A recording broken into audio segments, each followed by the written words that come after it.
Hello and welcome to your channel as they like it. Indian history की series में आज हम देखेंगे क्या था 1940 का अगस्त ऑफर। इससे पहले लेक्चर में हमने देखा था क्या थी वर्किंग ऑफ कांग्रेस मिनिस्ट्रीज। अगर वो लेक्चर आपने नहीं देखा है तो इट इज़ रिक्वेस्टेड कि आप उसको देख लें ताकि कंटिन्यूटी में ये टॉपिक आपको अच्छी तरह समझ में आए। आइए स्टार्ट करते हैं आज का लेक्चर अगस्त ऑफर 1940। अगस्त ऑफर को समझने से पहले आइए हम समझेंगे क्यों कांग्रेस मिनिस्ट्रीज ने रिज़ाइन कर दिया था। अभी कांग्रेस को गवर्नमेंट बनाए हुए 28 महीने ही हुए थे कि वायसराय लिनलिथ ने इंडिया को वॉर में डिक्लेयर कर दिया विद जर्मनी ऑन 3 सितंबर 1939।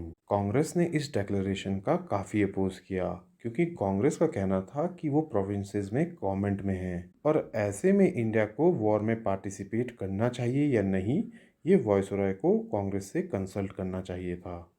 22 अक्टूबर 1939 को सभी कांग्रेस मिनिस्ट्रीज ने अपना रेजिग्नेशन दे दिया।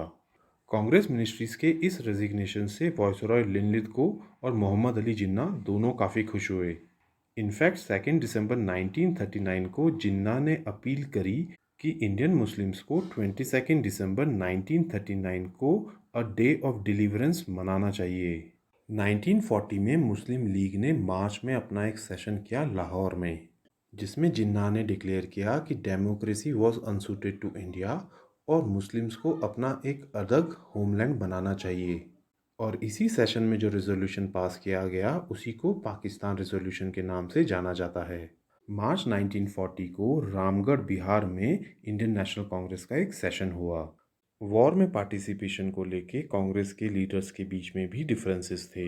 एक तरफ गांधी जी वॉर को अनकंडीशनली सपोर्ट करना चाहते थे, वहीं दूसरी ओर सुभाष चंद्र बोस जैसे नेता वॉर की सिचुएशन का फ़ायदा उठाना चाहते थे। अल्टीमेटली कांग्रेस वर्किंग कमेटी ने सजेस्ट किया कि अगर एक प्रोविजनल इंडियन नेशनल गवर्नमेंट बनाई जाती है तब कांग्रेस ब्रिटिशर्स का वर्ल्ड वॉर वन में सपोर्ट करेगी। रामगढ़ रेजोल्यूशन में ये भी कहा गया था कि अगर ये मांग नहीं मानी जाती है तो कांग्रेस एक सिविल डिसोबीडियंस मूवमेंट लॉन्च करेगी। जहाँ तक मुस्लिम लीग की बात करें तो मुस्लिम लीग वर्ल्ड वॉर वन में ब्रिटेन का और ब्रिटिश इंडियन गवर्नमेंट का सपोर्ट करने को तैयार थी। इनफैक्ट मुस्लिम लीग ने मुस्लिम से अपील करी थी कि वो ऑनरेबल कॉपरेशन दें at this critical and difficult juncture. British government भी वायसराय लिनलिथ को पर प्रेशर बना रही थी कि वो किसी तरह से इंडियंस का सपोर्ट लें वॉर में, और इसी वजह से लॉर्ड लिनलिथ को ने 1940 अगस्त में एक अगस्त ऑफर पेश किया। आइए अब जानते हैं ब्रीफ में कि अगस्त ऑफर के क्या फीचर्स थे। सबसे पहला और इम्पॉर्टेंट प्रपोजल था रिगार्डिंग कॉन्स्टिट्यूएंट असेंबली। बहुत समय से कांग्रेस की डिमांड थी कि इंडियन कॉन्स्टिट्यूशन बनाने के लिए इंडियन कॉन्स्टिट्यूएंट असेंबली का गठन किया जाना चाहिए। इस अगस्त ऑफर में वायसराय लिनलिथ ने कांग्रेस की ये डिमांड मान ली थी और इस ऑफर में कहा गया था कि एक कॉन्स्टिट्यूएंट असेंबली बनाई जाएगी जिसके मेंबर्स ओनली इंडियंस होंगे। लेकिन यहाँ पर एक इम्पॉर्टेंट कंडीशंस डाली गई थी। इसके हिसाब से goal of Indians will be the dominion status. August offer का second important feature was regarding executive council of the viceroy. इस प्रपोजल में कहा गया था कि वायसराय की एग्जीक्यूटिव काउंसिल को एक्सपेंड किया जाएगा और अब इस एग्जीक्यूटिव काउंसिल में इंडियंस की संख्या ब्रिटिशर्स से ज़्यादा होगी। इस प्रपोजल का थर्ड इम्पॉर्टेंट फीचर था वॉर एडवाइजरी काउंसिल। इस प्रपोजल में कहा गया था कि वॉर के बाद एक वॉर एडवाइजरी काउंसिल क्रिएट की जाएगी जिसके मेंबर्स ब्रिटिशर्स और इंडियंस होंगे।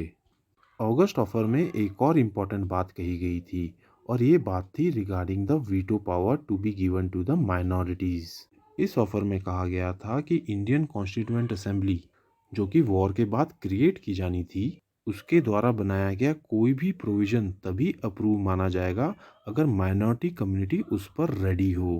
कहने का मतलब ये है कि अगस्त ऑफर में माइनॉरिटीज़ को कंप्लीट वीटो पावर दी गई थी। यहाँ पे एक फैक्ट और जान लें कि अगस्त ऑफर में जितनी भी बातें कही गई थी उसमें ये कहा गया था कि ये बातें तभी की जाएंगी जबकि इंडिया की सभी पॉलिटिकल पार्टीज़ इस पर राज़ी हों। और इसमें सेकंड कंडीशन ये लगाई गई थी कि ये सभी प्रपोजल्स तभी माने जाएंगे जबकि वॉर कंप्लीट हो जाए और इस वॉर में इंडियंस का कंप्लीट सपोर्ट मिले। आइए अब जानते हैं कि इंडियन नेशनल कांग्रेस का अगस्त ऑफर को लेकर क्या रिएक्शन रहा।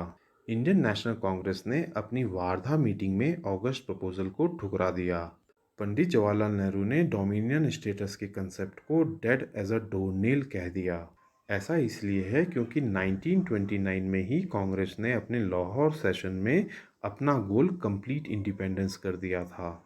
इस पूर्ण स्वराज रिजोल्यूशन के बारे में हमने एक डिटेल वीडियो ऑलरेडी बनाई हुई है। अगर आपने वो अभी तक नहीं देखी है तो इट इज़ रिक्वेस्टेड कि आप उसको एक बार देख लें। तो दोस्तों, ये थी हमारी कवरेज रिगार्डिंग अगस्त ऑफर। अब आप इस लेक्चर के पीडीएफ नोट्स हमारे टेलीग्राम चैनल पर डाउनलोड कर सकते हैं। अगर ये लेक्चर आपको पसंद आया हो तो हमारे चैनल को लाइक एंड सब्सक्राइब करें। Thank you.